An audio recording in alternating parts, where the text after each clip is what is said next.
Assalamualaikum warahmatullahi wabarakatuh. Waalaikumsalam warahmatullahi wabarakatuh. Bismillahirrahmanirrahim. Alhamdulillahi rabbil alamin. Wal aqibatu lil muttaqin. Wala udwana illa 'alal zalimin. والصلاة والسلام على أشرف الأنبياء والمرسلين سيدنا ومولانا محمد وعلى آله وأصحابه المجاهدين الطاهرين أما بعد. Saudara-saudara kaum muslimin rahimakumullah. Salah satu kelebihan makhluk bernama manusia, yaitu bahwa Allah subhanahu wa ta'ala menghiasi hidup manusia ini dengan syahwat atau yang lazimnya kita sebut sebagai hawa nafsu. Inilah tenaga yang merupakan daya dorong yang melahirkan dinamika dalam kehidupan manusia, yang menyebabkan terus-menerus terjadinya perkembangan dalam sejarah peradaban dan kehidupan manusia. Hawa nafsu bisa melambungkan seseorang kepada puncak kejayaan, dan hawa nafsu dapat menenggelamkan seseorang ke dasar jurang kehancuran yang paling dalam. Pada surah Ali Imran ayat 14, Allah subhanahu wa ta'ala berfirman, A'udzu billahi minasy syaithanir rajim. Zuyyina lin-nasi hubbus syahawati minan nisa'i wal banin wal qanatiril muqantarati minadh dhahabi wal fiddah wal khailil musawwamati wal an'ami wal harth. Dzalika mata'ul hayatid dunya. Wallahu indahu husnul ma'ab. Mari kita perhatikan ayat ini lebih dekat lagi. Allah subhanahu wa ta'ala menjelaskan, Zuyyina linnasi hubbus syahawat. Makhluk manusia itu dihiasi dengan hawa nafsu. Dengan kata lain, hawa nafsu adalah perhiasan. Manusia tanpa hawa nafsu sama saja dengan orang yang tidak berhias, monoton, tidak mempunyai perkembangan dalam gerak kehidupannya. Tetapi kalau hawa nafsu adalah perhiasan, maka jika kita berbicara soal perhiasan, ada dua hal yang harus menjadi catatan pokok. Pertama, kapan satu perhiasan boleh kita pakai? Yang kedua, di mana perhiasan itu harus kita pakai? Kalau saudara berdandan rapi, pakai sepatu dengan kaos kaki, celana, jas, pakai dasi segala macam, tapi itu saudara lakukan pada saat saudara akan pergi ke WC, maka saudara sudah memakai perhiasan tidak pada waktu yang tepat. Begitupun sebaliknya, kalau jam tangan saudara pakai di kaki, kopiah saudara pasang di kaki, lalu sepatu naik ke atas jidat, maka saudara memakai perhiasan tidak pada tempatnya yang tepat. Demikian juga sifat yang bernama nafsu. Kapan dia boleh diperturutkan, di mana dia boleh disalurkan, adalah tugas daripada agama untuk mengatur syahwat atau hawa nafsu. Lihatlah kehidupan malaikat. Malaikat makhluk yang diciptakan Allah tanpa hawa nafsu. Maka kehidupan malaikat monoton. Malaikat tidak mempunyai peradaban dan kebudayaan. Malaikat adalah makhluk yang secara instinktif diciptakan untuk berbakti, tidak punya alternatif atau pilihan lain. Saudara lihat, Ada malaikat yang sejak diciptakan diperintahkan untuk sujud, sujud saja sampai sekarang enggak bangun-bangun. Ada malaikat yang sejak diciptakan diperintahkan untuk tasbih, tasbih saja, yang lain tidak. Ada malaikat yang sejak diciptakan diperintahkan mencabut nyawa, nyawa saja urusannya, yang lain tidak. Pekerjaannya monoton, tetapi memang karena tidak ada hawa nafsu, tidak ada kecenderungan malaikat untuk nyeleweng. Belum pernah kita dengar misalnya ada malaikat Jibril korupsi ayat. Ini kelihatannya ayat bagus ini, nggak usah disampaikan kepada bawahan Muhammad, dipakai sendiri saja. Tidak. Kita belum pernah dengar malaikat maut keliru mencabut nyawa orang yang belum waktunya modar. Belum pernah. Malaikat itu ibadun mukramun, la ya'sunallaha fima amarahum wa yaf'aluna ma yu'marun. Maka kehidupan malaikat adalah monoton. Dinamika tidak ada, peradaban dan kebudayaan juga tidak ada. Andai kata bumi dan seluruh isinya diserahkan kepada malaikat untuk mengisinya, barangkali saudara tidak akan pernah kenal jembatan Semanggi, saudara tidak akan pernah kenal Monas, gedung-gedung bertingkat, gedung-gedung pencakar langit. Semua yang menggerakkan itu adalah karena manusia mempunyai hawa nafsu. Nah, kemudian pada kalimat berikutnya Allah memberikan rincian. Apa nafsu kepada apa yang paling menonjol dalam kehidupan manusia itu? Pertama, minan nisa, hawa nafsu kepada perempuan. Ini tentu yang ditujukan laki-laki. Dimanapun saja makhluk bernama laki-laki, kalau dia normal, tidak impoten, mesti suka kepada perempuan. Itu wajar, bin pantas alias normal. Tetapi tadi saya katakan di awal, nafsu kepada perempuan adalah perhiasan. Kapan makainya, di mana makainya, itulah tugas agama memberikan tuntunan dan aturan. Saudara-saudara kaum muslimin rahimakumullah, nafsu kepada wanita dapat mengantarkan seseorang kepada puncak kejayaan, tapi nafsu kepada wanita bisa menenggelamkan seseorang ke jurang kehancuran.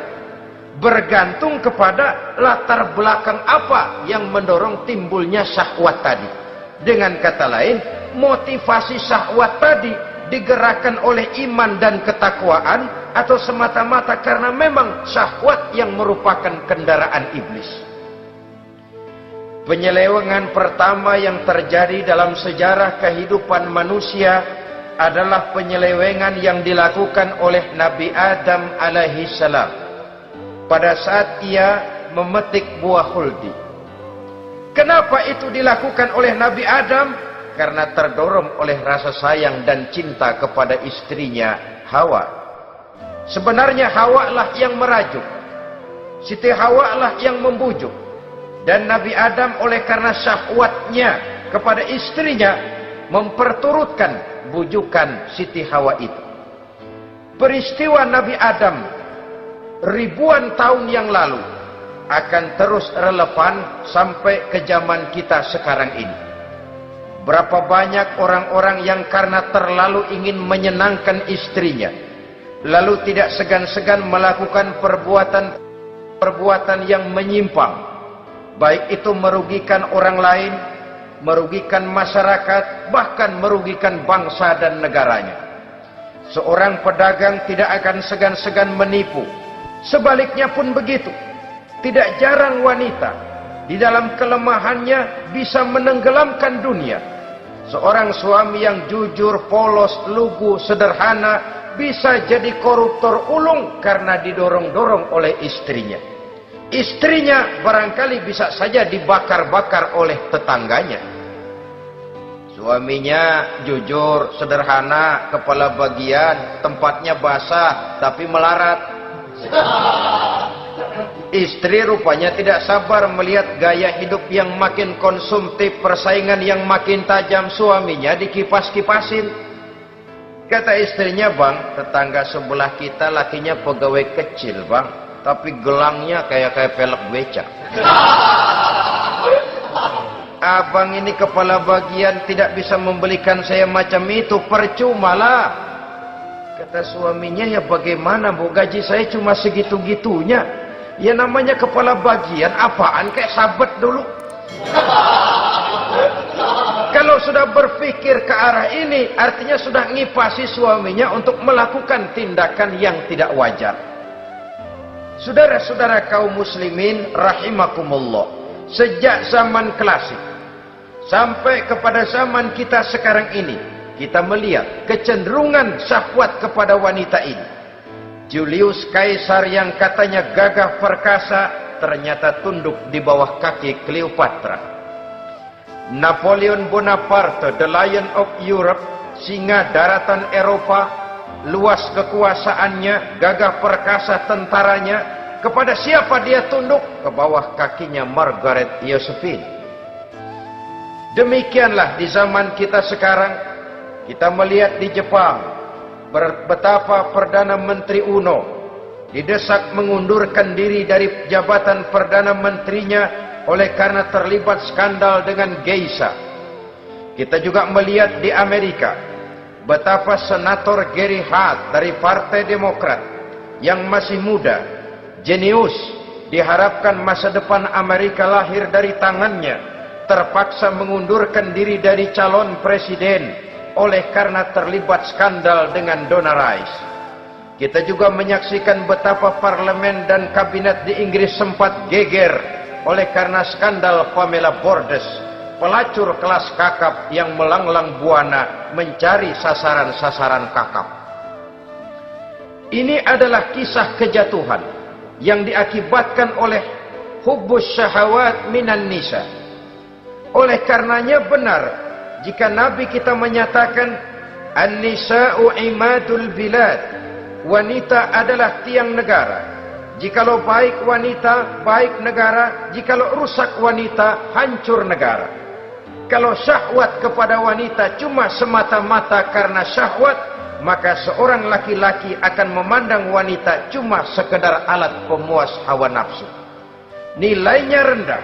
Sedangkan agama kita mengajarkan ma akraman nisaa illa karimun wa ma ahanan nisaa illa laimun, kata Nabi. Tidak akan menghormati kaum wanita kecuali orang-orang yang terhormat, dan tidak akan merendahkan derajat kaum wanita kecuali memang orang-orang yang rendah moralnya. Dengan kata lain, apabila syahwat minan nisa ini dilandasi dengan semangat iman dan ketakwaan, maka kehidupan Rasulullah sallallahu alaihi wasallam sungguh menjadi figur dan contoh dalam kehidupan kita. Perkawinannya bukan karena wajah yang cantik semata-mata, tapi lebih merupakan nilai ibadah kepada Allah Subhanahu wa taala. Dengan demikian, kecenderungan kepada hubbus syahawat minan nisa dikontrol oleh nilai iman. Barometernya, tolok ukurnya adalah iman. Di zaman sekarang banyak kasus kawin campur yang pada akhirnya akan membingungkan kita sendiri. Padahal Al-Quran secara jelas dan tegas memberikan bimbingan. Orang itu kalau sudah, kata Imam Syafi'i, wa ainur ridha an kulli aibin kalilatun kama anna aina suhti tubdil masawiya. Mata kalau dibalut cinta dia buta terhadap nista, tapi mata kalau dibalut benci hanya melihat yang keji-keji saja. Biasanya cinta kepada wanita memang bisa menimbulkan dorongan yang positif, tapi juga bisa membuat seseorang buta sama sekali. Dorongan yang positif paling kurang dari segi penampilan. Coba lihat lelaki kalau lagi demen perempuan, lenjeh banget kan? Sisiran rambutnya rapi, teriskaan bajunya lancip, sepatunya mengkilat, kantong celananya tebel, perkara anduk isinya bukan soal. Yang penting kan gaya. Lalu dinamis, kreativitasnya ada saja timbul. Tapi pada sisi lain, jikalau orang sudah kehilangan pertimbangan, juga kadang-kadang tidak segan-segan mengorbankan akidah, mengorbankan nilai-nilai iman. Padahal ini taruhan utama, sampai Quran dengan tegas memberikan peringatan. Wala ammatun mu'minatun khairun min musyrikatin walau a'jabatkum. Perempuan budak yang hitam legam, kalau beriman itu lebih baik untuk dinikahi daripada wanita cantik berkulit kuning langsat tapi musyrik. Lebih baik budak yang hitam legam beriman daripada wanita cantik berkulit kuning langsat berhati bangsat. Tapi kita kadang kehilangan pertimbangan. Karena agama, karena cinta agama digadaikan. Karena cinta akidah terjual. Karena cinta keyakinan jadi korban. Ini semua penyakit yang datang dari hubbus syahawat minan nisa. Kecenderungan mengumbar nafsu kepada perempuan. Ini memang perhiasan, tapi bisa juga jadi bumerang dalam kehidupan manusia. Berapa banyak penyelewengan terjadi karena pengaruh wanita yang tidak bisa jadi bisa. Ini pengaruh di dalam kehidupan memang sedemikian besarnya. Sehingga saudara-saudara kaum muslimin, inilah yang perlu dikendalikan dalam kehidupan, kapan dan di mana.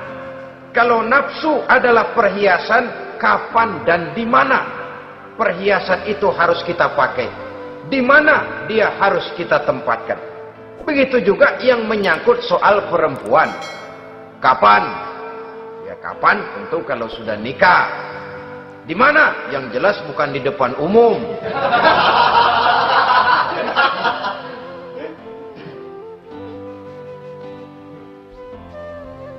Ini nafsu yang pertama, minan nisa.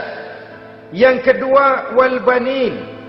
Dihiasi juga manusia dengan kecintaan kepada banin.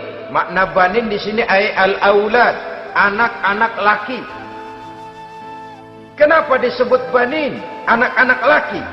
Karena pertama, sering anak laki itu lebih jadi kebanggaan buat orang tuanya ketimbang anak perempuan.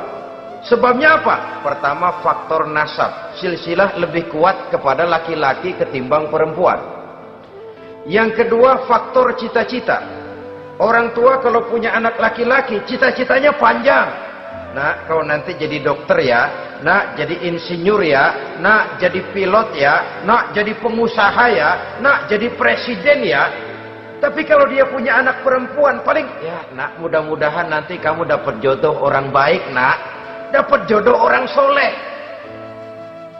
Saudara-saudara, yang ketiga, anak perempuan itu kalau sudah berkeluarga biasanya pindah kepada lingkungan keluarga lain. Sehingga orang berkata, punya anak perempuan banyak sebenarnya seperti agen. Artinya ada yang mau bawa, kan begitu. Ada yang minta, ambil. Ada yang berminat, buntel. Paling dia nengokin orang tuanya ya lebaran. Ya syukur kalau sebulan sekali atau seminggu sekali. Tapi minimnya kan lebaran. Dengan demikian dari garis nasab ini lebih kuat al-banin ketimbang al-banat. Manusia dihiasi dengan kecintaan kepada anak-anak. Sering karena terlalu cinta kepada anak, kita menjerumuskan anak. Terlalu sayang kepada anak, segala maunya kita perturutkan tanpa kendali dan kendala. Akhirnya sifat yang demikian itu malah mendorong anak untuk manja, tidak percaya kepada kemampuan yang dimilikinya, selalu mengandalkan kepada kebesaran, kemampuan daripada orang-orang yang dibanggakannya itu, dan dalam kondisi demikian kedewasaan dan tanggung jawabnya akan lambat berkembang. Maka Allah Subhanahu wa ta'ala memperingatkan bahwa harta dan anak bisa menjadi fitnah. Dalam ayat lain Allah juga memperingatkan, ya ayyuhalladzina amanu la tulhikum amwalukum wa auladukum an dzikrillah. Wahai orang-orang yang beriman, jangan sampai hartamu dan anak-anakmu memalingkan kamu daripada mengingat Allah. Jangan sampai kesibukanmu kepada anak dan harta benda menyebabkan kamu sampai lupa mengingat Allah Subhanahu wa ta'ala. Berapa banyak manusia yang tenggelam dengan melupakan Allah, jauh dari agama, jauh dari tuntunan syariat, oleh karena disibukkan oleh persoalan anak dan persoalan harta benda. Maka satu-satunya jalan, jikalau kita tidak ingin anak kita sampai memalingkan kita daripada mengingat Allah, nilai-nilai keimanan harus ditanamkan kepada mereka sedini mungkin. Dengan bekal ini, maka mereka, anak-anak kita, insya Allah tidak akan membuat kita orang-orang tua ini berpaling daripada mengingat Allah, berpaling daripada kehidupan beragama. Memang karena anaklah kita orang tua peras keringat banting tulang, pergi pagi pulang sore cari nafkah. Karena anaklah kita orang tua, kepala jadi kaki, kaki jadi kepala. Asal mereka bisa menikmati hari depan yang lebih baik dari yang kita nikmati sekarang ini. Tapi berapa banyak juga orang-orang tua yang tidak sadar akan amanah berupa anak ini. Mereka lalai, mereka bersikap masa bodoh, padahal tidak akan ada yang tidak dipertanggungjawabkan di hadapan Allah Subhanahu wa ta'ala. Orang tua bisa mendapat pensiunan pahala kalau anaknya tumbuh menjadi anak yang soleh. Tetapi orang tua pun bisa saja masuk neraka karena anaknya menjadi anak yang kurang ajar dan orang tuanya sama sekali tidak pernah memberikan pendidikan yang sebagaimana mestinya.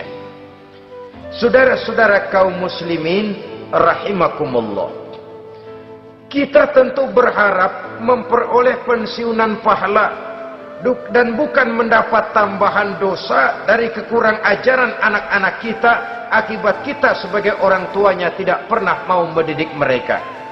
Dalam hadis ada diriwayatkan, ada anak kurang ajar, sembahyang tidak, puasa ibadah tidak, kenal Allah tidak, beriman pun tidak, dosa kelewat banyak, kejahatan berkarat. Di akhirat nanti disidang dia, ditanya, kamu kenal siapa Tuhanmu? Tidak. Kamu tahu siapa nabimu? Tidak. Kitab sucimu apa?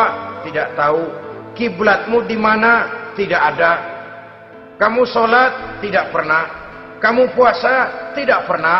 Wah, kalau begitu kamu rusak sekali. Kamu neraka. Anak ini mengajukan protes. Saya menuntut keadilan. Benar saya tidak kenal siapa Tuhan saya. Saya tidak tahu apa kitab suci saya. Saya tidak pernah mendirikan sholat. Tidak pernah melaksanakan puasa. Pendeknya tidak ibadah dan tidak iman. Tapi semua itu terjadi. Sebab-sebabnya tidak lain karena orang tua saya tidak pernah mendidik dan mengajarkan saya. Orang tua saya tidak pernah mengarahkan saya ke jalan itu. Sampailah saya seperti keadaan yang sekarang ini. Orang tua saya enak-enakan ngaji, saya teler diantepin aja. Orang tua saya memegang kitab, saya megang botol. Dia tahu, dia diam saja. Dia tahu dan dia tidak memberikan peringatan. Karena orang tua saya lah, maka saya jadi seperti sekarang ini. Kalau saya harus masuk ke dalam neraka, Saya menuntut keadilan agar orang tua saya juga ikut bersama saya gabung ke dalam neraka. Orang tuanya yang baik-baik dipanggil. Sudah mau berangkat ke surga nih orang tua, dipanggil. Ntar dulu mas, ini dulu. Mau kemana, gancang banget? Surga pak, nanti dulu urusan belum beres. Ini benar anakmu ini? Dilihat anaknya. Iya anak saya ini. Waktu di dunia nggak pernah diajarin ngaji, nggak pernah. Sampai dia nggak kenal Tuhannya, nggak kenal nabinya, nggak kenal kiblatnya, nggak kenal kitabnya. Iya. Dia sembahyang, kamu dia nggak sholat, kamu diemin aja. Iya kali. Kenapa pakai kali? Yang benar ngomong. Ramadan dia nggak puasa, kamu nggak tegur, kamu diam saja. Iya. Wah, kamu nggak tanggung jawab. Kamu tahu anak itu adalah amanah. Menyia-nyiakan amanah adalah khianat. Khianat adalah dosa besar. Jadi bagaimana saya? Ya kamu gabung sama anakmu, join ke neraka berdua bareng. Lantaran kamu tidak mau mendidik mereka, anak-anakmu, maka jadilah anak-anakmu seperti sekarang ini. Saudara-saudara kaum muslimin rahimakumullah. Sebaliknya, jikalau anak-anak kita yang kita cintai ini, yang merupakan buah hati belahan jantung, tumbuh dan berkembang menjadi anak-anak yang soleh, yang bermanfaat bagi masyarakatnya, bagi agama, bangsa dan negaranya, kita orang tuanya bolehlah tentram menerima pensiunan pahala. Menerima pensiunan pahala dari kesolehan anak yang ditinggalkannya. Alangkah nikmatnya mendapat pensiunan pahala. Terbaring kita di bawah pohon kemboja, nilai kebaikan kita dikenal orang, nama kita akan tetap hidup. Oleh karena kita meninggalkan anak-anak yang tumbuh menjadi generasi yang soleh, bukan anak yang salah. Oleh karenanya, kecintaan kepada anak jangan sampai membuat kita lalai dari mengarahkan mereka kepada kehidupan beragama. Di zaman sekarang ini, kecenderungan kita mengarahkan anak pun sudah kepada kecenderungan yang berbau materialistis. Maka yang ramai bagaimana anak bisa mengejar program MBA, Master of Business Administration, supaya keluar bisa jadi manajer. Bagaimana anak lalu kursus komputer, supaya keluar menjadi tenaga yang canggih di bidang komputer. Nah, kalau dia perempuan cantik, bagaimana dia bisa masuk Akademi Sekretaris and Management, supaya bisa jadi sekretaris. Atau bagaimana dia bisa masuk sekolah nyanyi, supaya nanti jadi penyanyi dengan tarik suara, uang lalu mengalir ke dalam kocek jutaan nilainya. Maka yang ramai pun hal-hal yang semacam itu. Dalam pada itu, pengajian, kursus-kursus keagamaan, studi-studi klub yang membicarakan masalah-masalah agama, ramainya kadang-kadang kalau bulan Ramadan, dianggap training center. Ya lumayan, daripada tidak sama sekali mah lumayan. Tapi dengan demikian ini kan merupakan bagian terpokok dari kehidupan manusia.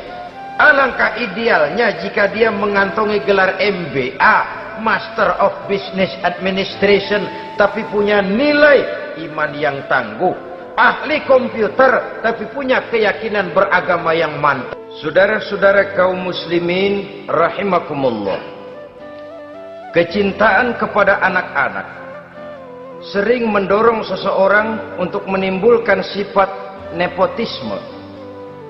Segalanya serba garis keturunan. Sejak ia jalur birokrasi sampai ke dalam kehidupan sehari-hari, nepotisme ini bisa terlihat. Orang kehilangan kondisi objektivitasnya. Mampu atau tidak, soal lain. Bidangnya atau tidak, bukan soal. Yang penting masih ada hubungan keturunan. maka timbullah tumpang tindih untuk sesuatu pekerjaan yang tidak sesuai dengan kemampuan dan keahliannya. Di desa-desa kita melihat masjid, ketua masjid bapaknya, bendahara anaknya, sekretaris mantunya, Bilal besannya, kul beduk engkongnya. Pokoknya asal masih ada garis keturunan masuk, tidak minggir. Ini pada akhirnya kurang menciptakan pemerataan kesempatan. Iyalah kalau profesinya, tapi kan jarang yang demikian itu. Kita boleh cinta kepada anak-anak kita, tapi jangan lalu mempergunakan posisi yang kebetulan kita gunakan untuk menempatkan anak-anak kita lebih dari kemampuan yang mereka miliki. Nepotisme yang lahir, sehingga ini bukan saja tidak mendidik, tapi mengakibatkan terjadinya tumpang tindih. Tidak lagi berprinsip the right man on the right job, bahwa orang harus ditempatkan sesuai dengan keahliannya, tapi kita sudah berpikir subjektif, ahli atau tidak ahli, asal masih berbau keturunan, ayo silakan. Nepotisme yang akan lahir. Oleh karenanya, mencintai anak adalah sesuatu yang merupakan perhiasan di dalam kehidupan. Wajar, tetapi harus kita menempatkannya sesuai dengan semestinya. Ini yang kedua. Yang ketiga, nafsu yang menghiasi hidup manusia itu adalah nafsu kepada wal qanatiril muqantarati minadz zahabi wal fiddah. Al-qantarah ay al-malul katsir. Kecintaan, kesenangan, nafsu kepada harta benda yang banyak daripada emas dan perak. Ini tentu sesuai dengan situasi dan kondisi. Kecintaan untuk mengumpulkan harta benda yang sebanyak-banyaknya, baik itu berupa emas, baik itu berupa perak. Ini cuma penyebutan beberapa jenis dari kecenderungan manusia kepada harta benda. Bukankah sering dikatakan orang bahwa manusia di dalam berhadapan dengan harta itu seperti meminum air laut. Makin diminum, makin kering tenggorokan, makin haus kita dibuatnya. Apabila watak ini kita perturutkan, maka manusia tidak akan pernah kenal puas, tidak akan pernah kenal cukup. Nabi kita memberikan peringatan. Lau anna libni Adam wadiyani min zahabin labtagha lahuma thalisan wa la yamla'u jawfa ibni Adam illa turab. Andai kata manusia mempunyai dua buah ladang yang seluruhnya berisi emas, akan puaskah manusia? Tidak. Mereka akan cari ladang emas yang ketiga. Wala yamla'u jawfa ibni Adam illa turab. Sungguh mulut manusia ini tidak akan pernah penuh terisi kecuali kalau sudah disumpal dengan tanah. Artinya kalau sudah dia dipendam di liang lahat baru cukup. Tetapi sepanjang dia masih bergerak, masih hidup dan bernyawa, masih bisa berusaha dan berbuat, dia tidak akan pernah mengenal puas. Ini akan mendorong manusia terjebak kepada menghalalkan segala cara untuk mencapai tujuan. Yang penting kaya, kan begitu. Dan cepat. Sebab sekarang orang sering motong kompas. Yang penting kan cepat kaya. Soal cara, kalau jujur aja mah, sampai kapan mau kaya? Perkara itu renten, bukan soal. Perkara itu judi, tidak jadi masalah. Perkara itu korupsi, menyangkut hak orang banyak, bukan soal. Yang penting cepat kaya. Dan anehnya lagi, tidak malu menumpuk kekayaan dengan cara yang tidak wajar. Ya kan orang hidup bermasyarakat tuh bisa dianalisa tuh. Emang usahanya apa sih? Gajinya sebulan berapa sih? Kok bisa gitu-gitu bener sih? Dari mana sih? Secara langsung orang tidak berani bertanya, tapi dari mulut ke mulut akhirnya tersebar jadi rahasia umum. Si Ano kan punya ano, dia anonya seano.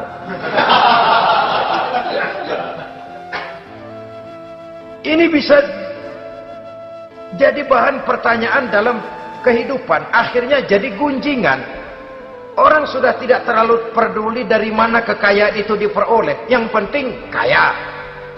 Dengan menghalalkan segala macam cara, terjebaklah ke dalam cara-cara mafia, terjebaklah ke dalam cara-cara yang tidak wajar, tidak bijaksana, memperkuat klik, clean, dengan menghantam yang lain. Saudara-saudara kaum muslimin rahimakumullah, bahwa manusia punya nafsu ingin kaya itu boleh. Agama memberikan tuntunan, memberikan aturan. Tidak hanya sekedar asal kaya, tidak hanya sekedar asal banyak harta. Malahan hadis menyatakan, kalau saudara diberikan umur panjang, pertanyaan akhirat cuma satu kok. Umurmu kau habiskan di mana? Kalau saudara diberikan amanah berupa ilmu pengetahuan, pertanyaan akhirat juga cuma satu kok. Ilmumu kau amalkan untuk apa? Tapi kalau kita diberikan amanah berupa harta benda, pertanyaan akhirat itu dua. Min aina iktasabahu wa fima anfaqahu. Dari mana hartamu kau dapat, kemana hartamu kau belanjakan. Dari mananya ditanya, kemananya juga ditanya. Depan belakang ditanya. Dan kalau mempergunakan harta untuk kesenangan syahwat, orang berani bukan main. Tapi kalau untuk kepentingan agama, yang hakikatnya untuk kepentingan dirinya sendiri, berat seperti nyabut bambu dari ujung. Orang kalau menyumbang masjid 100.000, itu kan zohirnya memberikan panitia masjid. Tapi hakikatnya kan dia nabung buat dirinya sendiri. Seolah-olah dia cuma berkata, Pak, tolong saya titip 100.000, ini untuk kepentingan saya di akhirat nanti.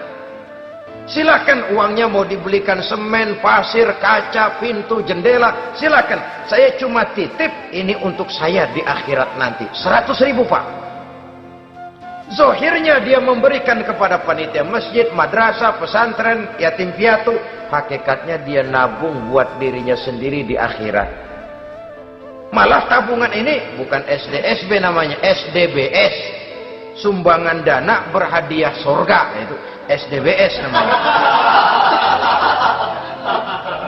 Sekarang orang mengejar SDSB, lalu berat mengejar SDBS, sumbangan dana yang berhadiah surga langsung dari Allah Subhanahu wa taala. Coba kalau dia main golf, sewa lapangan golf itu 400-500 ribu sebulan, paling 4-5 kali main. Beli stick golfnya saja sampai jutaan. Datang panitia pembangunan masjid 100.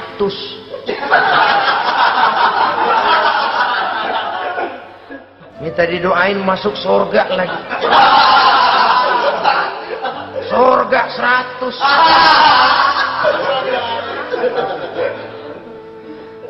Saudara-saudara kaum muslimin rahimakumullah, kecintaan kepada harta benda yang banyak, baik berupa emas, berupa perak, mendorong orang untuk berlomba-lomba yang Allah peringatkan dalam Al-Quran, alhaakumut takatsur hatta zurtumul maqabir.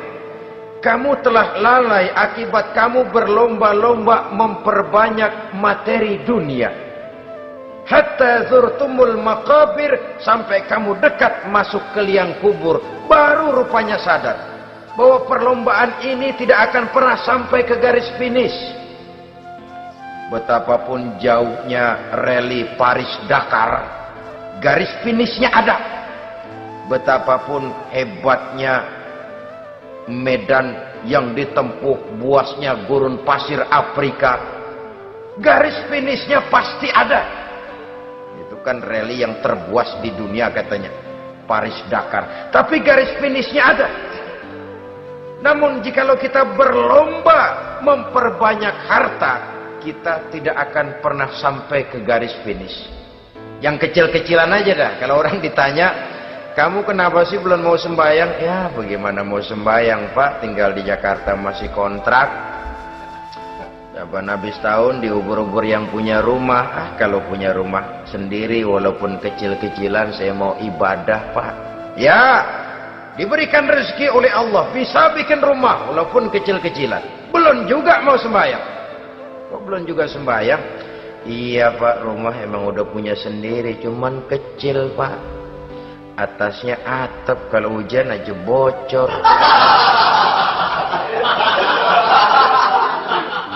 Kalau bisa bikin rumah yang permanen Pak, tenang, saya ibadah, sembahyang saya rajin. Iyalah, diberikan rezeki bisa bikin rumah permanen. Bagus rumahnya. Lain lagi. Iya, rumah sudah permanen, tembok, ubin, cuman isinya belum ada Pak perabotannya. Kalau punya peralatan rumah tangga yang memadai, tenang, saya ibadah. Diberikan juga rezeki bisa beli perabotan rumah tangga yang lumayan. Di atas tehelnya sudah pakai karpet, mebelnya spaghetti, tempat tidurnya alga spring bed dan low pillow, ada kulkas, ada TV, di sebelah TV ada kunci mobil. Kuncinya mobilnya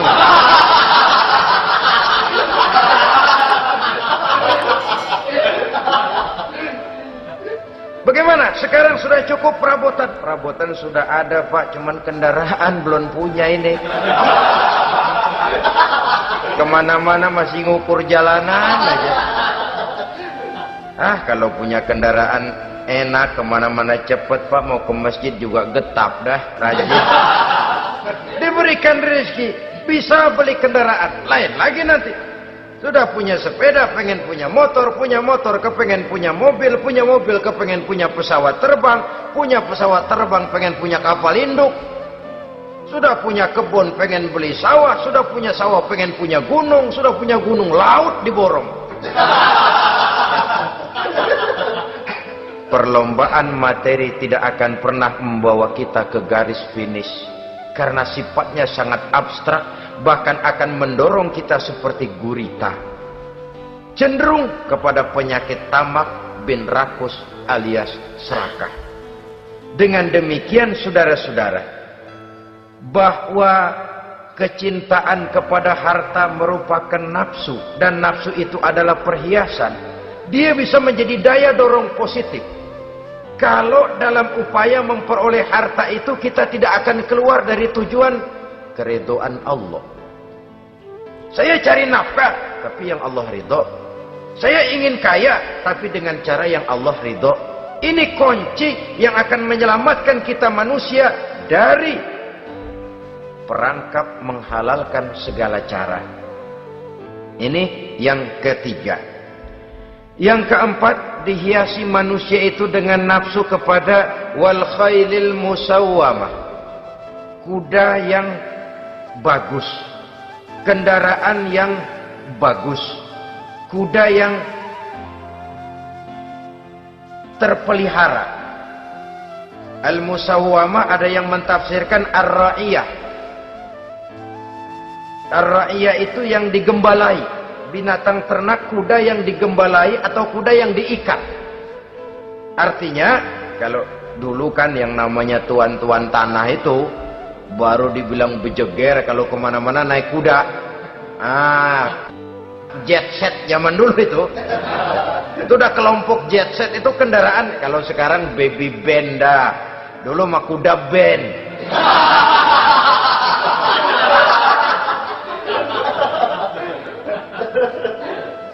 Manusia punya kecenderungan suka kepada kendaraan. Apalagi di zaman sekarang ini, wah, iklan-iklan itu kan sangat menggoda kita. Melayani segala macam bentuk penjualan. Nah, ini lalu terangsang biar duit cekak. Kalau udah ngebaca itu, wah, berani banget dah. Tahu duit nggak mungkin cukup, tapi begitu baca melayani segala macam bentuk penjualan dengan fasilitas ringan. Nah, jadi dah. Jadi juga punya mobil, jadi dah. Perkara utang itu bakal nyekek leher, bukan soal. Kasihan saudara-saudara kita di daerah-daerah yang terjebak kepada iklan-iklan merangsang yang akhirnya di luar kemampuan. Sehingga terjebak pada saat dia harus mengembalikan kredit, dia tidak mampu, barang disita, uang hangus, nyengir deh. Bekipas sembari tahlil. Habis arang besi binasa. Bahwa kita menginginkan kendaraan yang serba baik, silahkan. Tiap akhir tahun ganti merek, keluar yang baru, ganti lagi. Itu kalau orang yang mampu. Buat kita yang tidak mampu, kenapa tidak bersyukur melihat yang lebih rendah di bawah kita? Alhamdulillah kita punya mobil, tangga kita cuma punya motor. Yang punya motor, syukur kita punya motor bisa rada cepetan. Tangga sebelah punya sepeda, mana-mana kekejek mulu.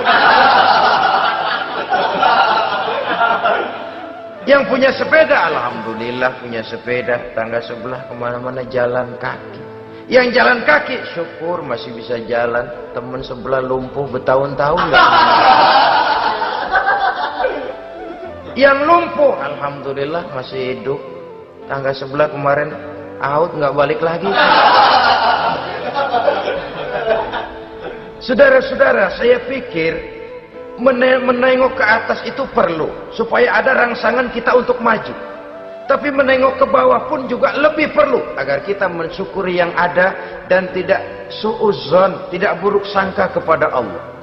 Apa yang diberikan Allah kepada kita sekarang ini, itulah yang terbaik menurut Allah untuk kita. Saudara-saudara kaum muslimin rahimakumullah. Dahulu ada seorang pemuda, matanya buta. Dia mengeluh, "Ya Allah, kenapa saya dilahirkan dalam keadaan buta? Apa dosa saya? Apa salah saya? Andai kata saya tidak buta, saya melihat keindahan alam ini, saya lebih akan bersyukur kepadamu ya Allah." Nah, sudah, dia berburuk sangka kepada Allah. Satu hari, ini Raja Baduy di pedalaman mengerahkan tentaranya menculik anak-anak muda. Ini Raja Baduy ini kanibal, artinya suka makan daging manusia.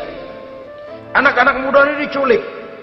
Yang masih muda-muda ya, kalau kambing muda itu kan di sop rada sedap. Rupanya ini Raja kanibal ini begitu. Anak-anak muda termasuk ya pemuda yang buta tadi itu kena culik. Ya, sudah diculik, rawatlah di istana raja ini, diberikan pakaian bagus, dikasih makan serba enak. Sebab apa? Supaya badannya gemuk. Setelah gemuk nanti dipotong di sop legit. Sudah, kerjanya cuma makan tidur, fasilitas nikmat, tidur enak. Udah giliran dapat 1 bulan 2 bulan kemudian, ketika mau diambil anak-anak muda ini, raja sendiri yang milih mana yang disop duluan nih. Sampai giliran anak muda yang buta ini, raja geleng kepala. Yang begini mah buta, dagingnya nggak enak. Ini satu lepas aja, lepas. Saya mau makan daging orang buta, lepas aja. Pulang ini anak muda, batinnya bersyukur, sujud syukur, ya Allah, katanya, untung saya buta. Coba kalau saya nggak buta, udah habis saya disop. 2 bulan yang lalu dia mengeluh, "Ya Allah, kenapa saya dilahirkan dalam keadaan buta?" Sekarang dalam pulang ke rumah, perjalanan menuju ke rumah, dia berkata, "Alhamdulillah, andai kata saya tidak buta, habis badan saya disop oleh raja yang kanibal tadi." Saudara-saudara kaum muslimin rahimakumullah. Jadi dengan demikian, pola hidup yang konsumtif sesungguhnya sangat tidak mendidik apabila dilatar belakangi oleh kemampuan yang tidak menunjang. Dengan demikian, setidaknya mendidik orang untuk berkhayal. Anak-anak muda sama merek mobil ngerti banget dah, punya kagak? Ini BMW model terakhir nih. Nih, kemarin gue ngeliat di sana gue megang rame banget.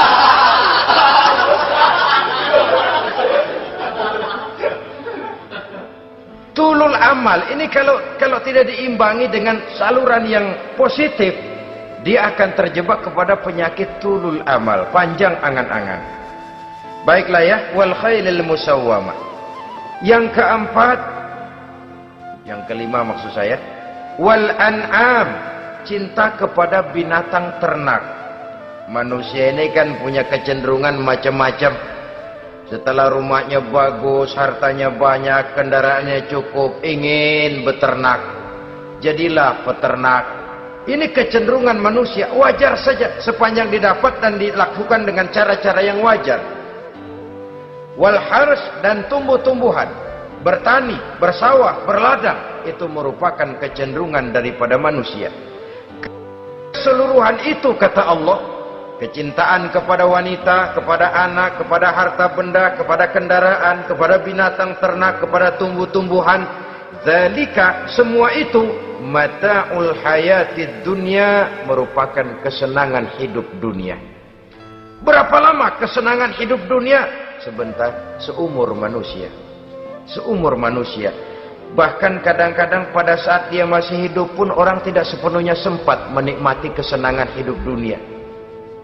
Apabila ajal datang, selesailah kehidupan dunia sampai di situ. Orang-orang kafir, buat mereka surganya di dunia ini. Bila kehidupan di dunia selesai, selesailah sudah surganya sampai di situ.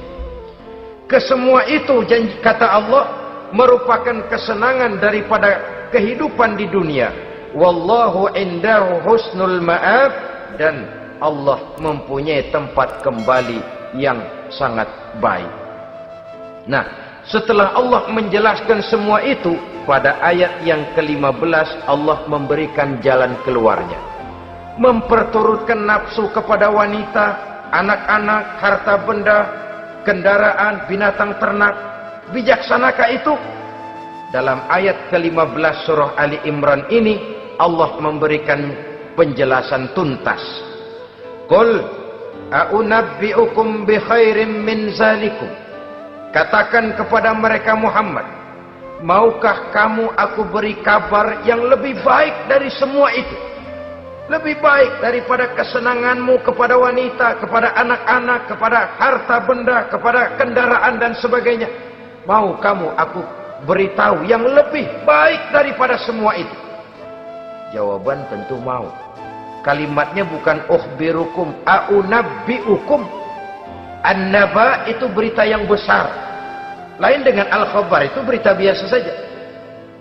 An-naba, sehingga pembawa berita disebut nabi.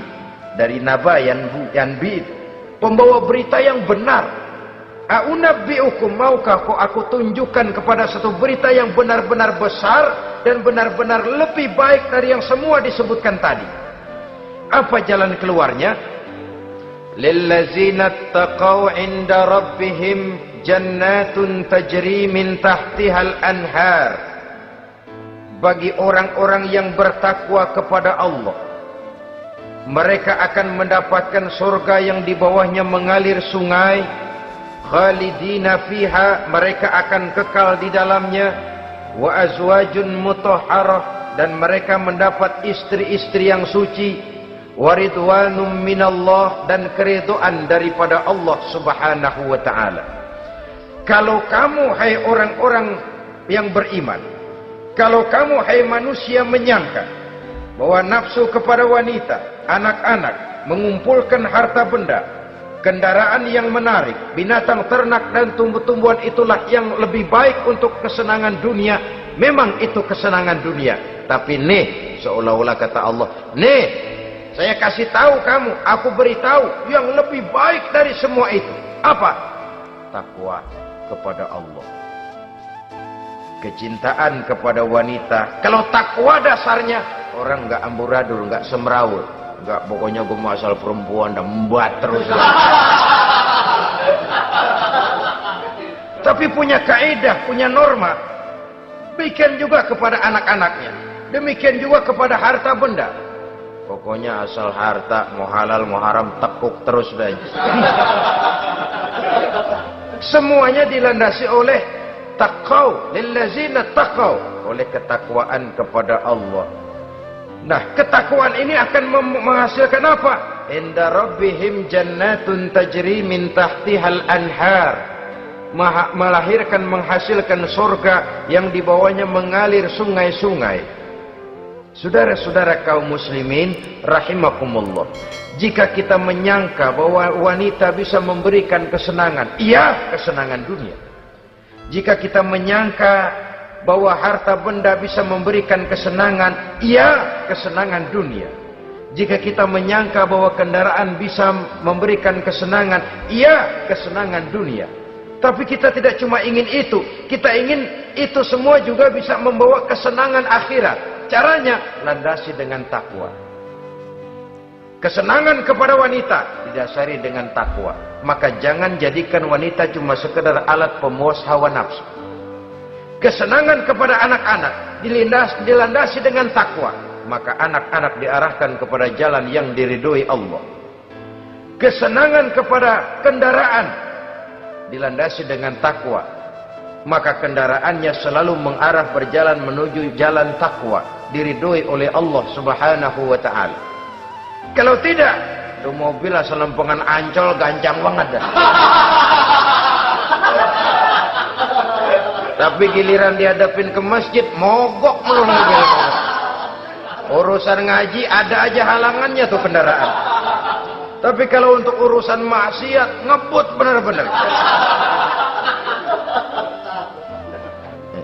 Dilandasi dengan ketakwaan. Sehingga dengan demikian, tidak hanya sekedar surga di dunia ini, tapi lebih-lebih di surga di akhirat nanti. Khalidina fiha, kekal. Kalau dunia ini kan zillun zail, bayangan. Hari ini kita jaya, besok kita bangkrut. Siapa yang mau menghalangi? Hari ini kita melambung, besok kita nyungsep. Siapa yang bisa menarik? Tidak kekal, berubah, temporer, relatif. Di sana, kebahagiaan yang dilandasi dengan takwa ini sudah surga, kekal di dalamnya, azwajun mutahharah. Dapat istri-istri yang suci. Suci dalam arti belum pernah dijamah orang lain. Suci dalam arti tidak pernah terkena halangan. Seperti men misalnya, baik menstruasi atau mencret, itu tidak. Azwajun mutahharah. Konon makna mutahharah ini ya artinya juga bisa selalu gadis, bidadari itu, selalu perawan, tidak pernah janda, walaupun tiap hari dipakai, perawan terus. Dan yang lebih penting, waridwanum minallah, mendapat ridho dari Allah Subhanahu wa taala. Jadi hawa nafsu dengan motivasi takwa, itulah sesungguhnya yang dikehendaki oleh Ali Imran ayat 14 dan 15. Dengan demikian, manusia dengan ketakwaannya mengendalikan hawa nafsu dan bukan malah dikendalikan oleh hawa nafsunya. Sehingga dengan demikian seluruh fasilitas yang dimilikinya, baik itu berupa istri, anak, kendaraan, binatang ternak, harta benda, tanam-tanaman, seluruhnya semakin meningkatkan ketakwaannya kepada Allah Subhanahu wa taala. Mudah-mudahan kita bisa mencapai tingkat ini, di mana kita hidup mampu dan sanggup mengendalikan nafsu, bukan malah dikendalikan oleh hawa nafsu. Terima kasih dan mohon maaf. Wassalamualaikum warahmatullahi wabarakatuh.